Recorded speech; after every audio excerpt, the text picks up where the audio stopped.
Hey everyone, it's Kristen, and I wanted to address the question about how to choose a deck for your reading. So I know some of you may work with like the same deck for a month or so, or a couple of weeks, or even a whole year, and all of your readings will be with that one deck. And I think that is a really great way to learn and really learn a deck. But for me, whenever I do readings, I don't know what deck I'm going to use until I get the question. So the question determines the deck that I'm going to use. So I just wanted to go through, I've got like a bunch of decks here. I'm just going to really quickly kind of go through what I'm looking for in terms of like how I would match up the deck to the types of questions. I'm just going to kind of do this off the cuff. So first of all, and I read playing cards, tarot, and oracle cards. And I read some other different decks too, Lenormand and Kipper and Sibylla cards a little bit as well. But those would be my three main areas that I'm going to be talking about: playing cards, tarot, and oracle cards. First of all, playing cards are really my go-to deck because for me they're the quickest and easiest way to deliver a reading. If somebody has a quick yes/no question, I can just pull one card from a playing card deck and give you a yes/no answer very quickly. So usually for what I would call simpler questions, more direct questions, predictive questions, a lot of times I will be using just an ordinary deck of playing cards. And I already have a system for using them. So for me, it's an easy process to figure out different things. I can rank things with them. Somebody's like, what's the best time to do something? I can figure that stuff out really quickly with playing cards. If somebody asks about a date, like when will something happen?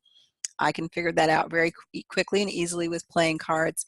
If they're asking that for something that's lost, like something has turned up missing and they want to know where it is, my playing cards, again, will answer that very easily. And also for physical descriptions of people, when they want to know about who, like what will my soulmate look like, for example, I just need to pick a few cards and I can give you a very detailed description from that. So for a lot of reasons, playing cards are my go-to for questions, because a lot of questions that people have are just very direct and work very well with playing cards. With tarot, I feel like tarot can really answer any kind of question. The beauty of tarot is that you have a visual image. And you can interpret tarot really analytically, like I do with playing cards, but also symbolically and intuitively. And that intuitive type of reading, to me, is the strongest way that that I really use tarot these days. So I do like to have decks that I consider to be storytelling or intuitive decks where you can look at the picture and say what you see. So that's really what I look for in my tarot decks. I don't buy too many symbolic tarot decks anymore, which would just be like the pip decks and things like that. Although I do like the Marseille style, the open reading style, but usually I'm just reading the major arcana for those. So with tarot, though, I have a bunch of different tarot decks. So there are different decks that I would use depending on what the question is. I do like the Dreaming Way Tarot because for me, when I'm looking for tarot decks, I'm looking for like realistic images that you can apply today to anybody. Sometimes when you get these theme decks, they're so themed, they're so specifically themed that it's hard to relate the picture to a person's current life. So I do like decks that look, even though this looks kind of like fairy tale land, I think that there are a lot of cards in this that you can just see as a current day, a modern day interpretation. So I do like modern day interpretation decks. And that's typically what I'm looking for with tarot. And with tarot readings, I'm typically also looking at telling a story. So some questions require you to know the story. Like, for example, past life readings. I do include a tarot portion. I have a class called How to Give Epic Past Life Readings that actually includes playing cards, tarot, and oracle cards.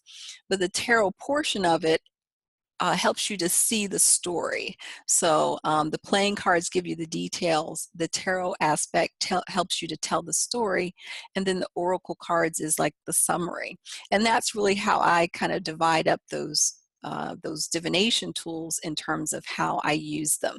So any type of question that maybe there's like a past experience and I need to see what that past looks like. I need to kind of see it and feel it. Then a tarot card or two will work really well for helping me to get a visual and a sense of the actions that that person may have taken in the past, or even you could do the same thing for the future. What will they do next? And pull a tarot card and find out, just looking at it, what is the action. But there are also a lot of oracle decks that I have, and I create oracle decks and a few tarot decks as well. So I do a lot of my readings with oracle cards as well. And I think that, again, it just depends on what is being asked. When we look at oracle cards, I look at them divided into three categories: prediction, guidance, and self-discovery. And to me, tarot can answer predictive questions, guidance questions, self-discovery questions, great. With oracle decks, some oracle decks do one, but not the other two. So you really want to pay attention to what kind of decks you're choosing. If I'm looking for guidance, and guidance means actions, it means like, what do I do? You know, what action do I take? I like a deck like The Answer is Simple by Sonia Choquette. All of the cards in this deck are action oriented. They're verbs. They start with verbs. I also have a deck called Do It Now. Oops, about to drop all of them. My Do It Now deck is just verbs as well. So this you may use for like creative, oops, some of them are upside down, hug, meditate, you know, help, dance, kiss. So it's probably a slightly different questions for this deck, but again, I think in terms of action-oriented decks. I have another deck called Oracle Everywhere. I don't have it up here in front of me, but that deck gives action-oriented guidance. And so if there is guidance needed in the reading, if somebody's asking, what should I do next? What action should I take? How do I do something? Then I go to one of those oracle decks. I also like the Power of Surrender cards for blocks. When there is an obvious block, a challenge, a big, you know, obstacle, there's something that keeps blocking the person and they can't seem to get past it. I really like to pull a card from this deck to show what do they need to surrender in order for the block to be released. And I find that this deck gives some really, really super powerful, very what I call kick in the pants readings too. So it's not going to sugarcoat it or give you the soft pedal on it. It's going to go really straight for whatever you need to do to release something. If I need some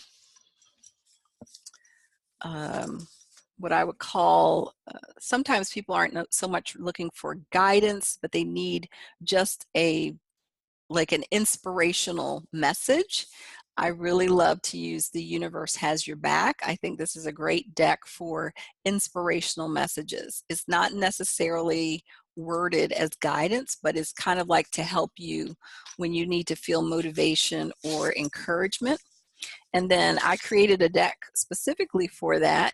The pep talk deck is for when you need, again, a pep talk, you know, when you need some type of motivation or encouragement. And sometimes that's a really great thing to add to at the end of a reading, particularly if the reading has not been, you know, totally positive, to adding just some kind of inspirational message, even beyond guidance. Guidance to me is almost always necessary in readings, but adding a little extra message from spirit, and a lot of times I will just say this is a message from spirit, it really helps the seeker to get, you know, kind of a different frame of mind. So those are decks. Now, those two are really happy kind of decks for the most part. But when I need more direct guidance, sometimes you give people a message, an inspirational message or guidance, and you tell they're not really hearing you. When I need very straightforward, direct guidance, I will use the Ancestor deck, which I created. And that's kind of like guidance from, somebody has said, from like your grandparents. You know, it's like firm but gentle guidance. And these are in the form of cultural proverbs. So you would basically take the proverb and apply it to their particular situation. I also use different oracle decks kind of for specialized issues. If I am dealing with like a female issue, femininity issue, body esteem issue, I hope you guys have this deck. It's called the Inner Queen Oracle. It's by Leticia Casano. And I really like to use this deck now to address those types of topics. So sometimes you have a reading, the question may be on a topic that's very specific. And I do like to find decks that are going to address that specific area of concern. And this one, again, is really good for any kind of, again, body esteem issues, just getting in touch with your own inner goddess. And I have another deck too that I just got, and it's called Cosmic Cards. And these cards are really great. I'll just show you the front. I'll have to write down who it's from, who it's by. I think it's called 88. The illustration is by Sun, and you contact 88 Days of Fortune. So I'll put all these links in the information below. But these are all artists. Lots of them are musicians, modern day musicians. And what is really great about this deck is the guidebook that comes with it. It's just a little guidebook that comes with it, but all of the meanings relate to health in some way, mind, body, and spiritual health.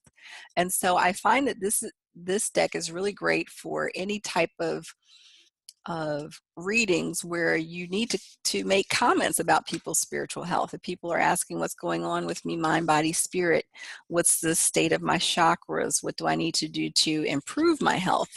And there are lots of things here that aren't physical, because I know some people are like, well, I'm not a doctor, I don't diagnose, I can't prescribe. But a lot of times the information in here will be about how to find peace with something or to address different issues. Like, for example, Let It Go is about letting go of struggle, anger, hurt, or anything else undesirable. So all of the cards really relate to health and healing on some level. And I have been using that deck for answering questions where those issues are coming up. I also have, I also know quite a few people who are artists.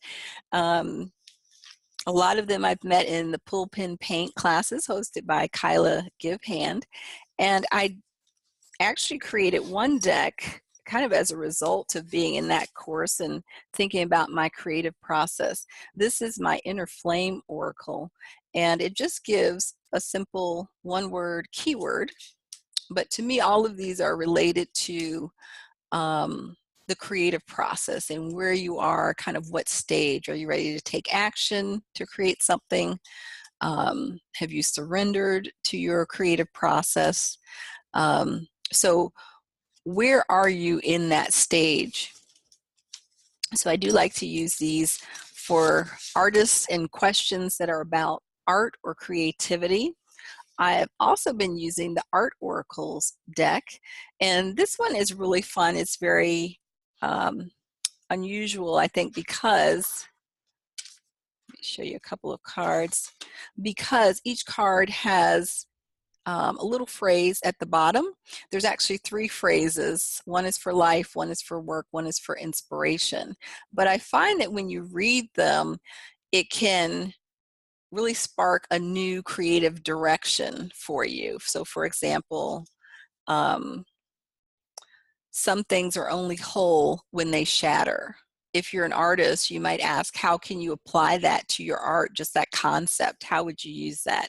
So I really like to use this deck now for any type of creative questions. I have also another deck. Let's see. Sometimes you might get questions that are basically about people. I said before, if I have like a soulmate question, what does the person look like? I typically go for my playing cards, but sometimes it's not so much just about a physical description, but maybe a soul description.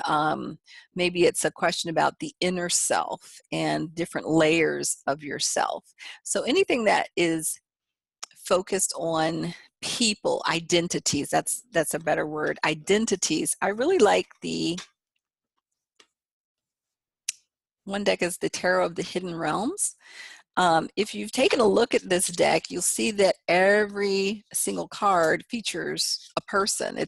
It's really a deck of portraits. I mean, essentially that's what it is. That's the way that I look at it. It's a tarot deck, which to me is very unusual because typically we look at tarot as scenes, as scenic, particularly on the minor arcana cards. But you can see with this deck, everything is a person. And I got this deck for this reason, because sometimes you may want to explore identity, different aspects of yourself, your inner child, your shadow side. And I think this is a great deck for that.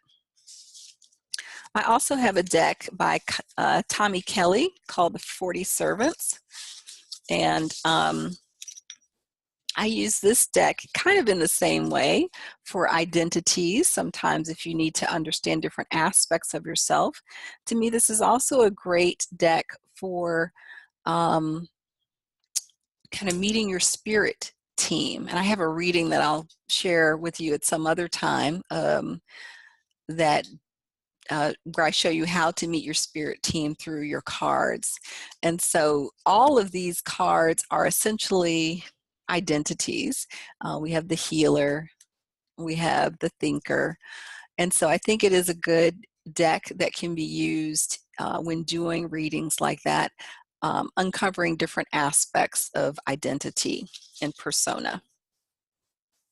And in terms of like a spirit guide type of meeting, type of reading, I do also like to use Sonia Choquette. I like a lot of her decks, the Ask Your Guides deck, because this goes into different types of guides that you have. They're kind of, she categorizes them, puts them into different categories.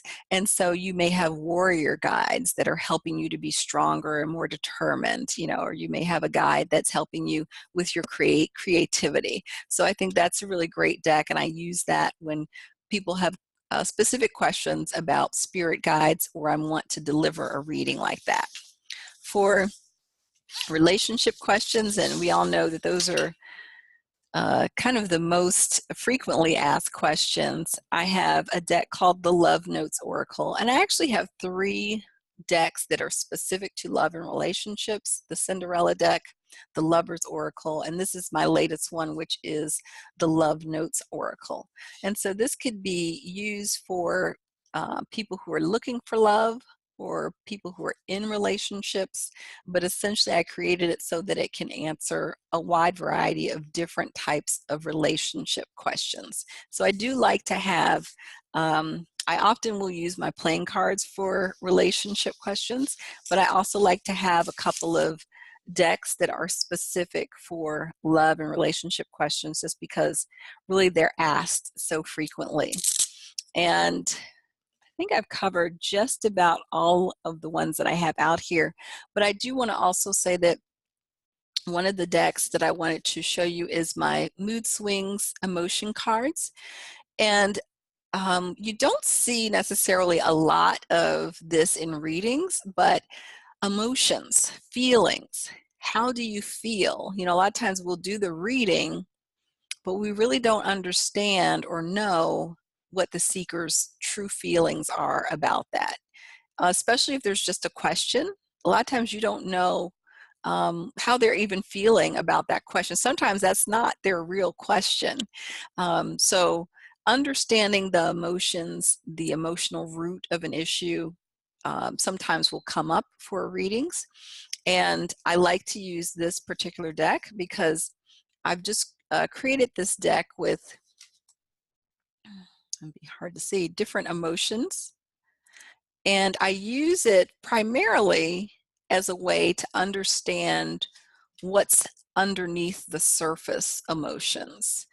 And I will typically just pick 3 cards. The first card is the surface emotion. This is what the person might be saying or what you are seeing. And then underneath of it is going to show, the next card is going to show what's underneath of that emotion. Like in this case, maybe there's pain underneath of optimism, for example. And then what's underneath of that. So I pull a third card, and that shows what the root issue is. And I do find this very helpful. This one is remorse, for example.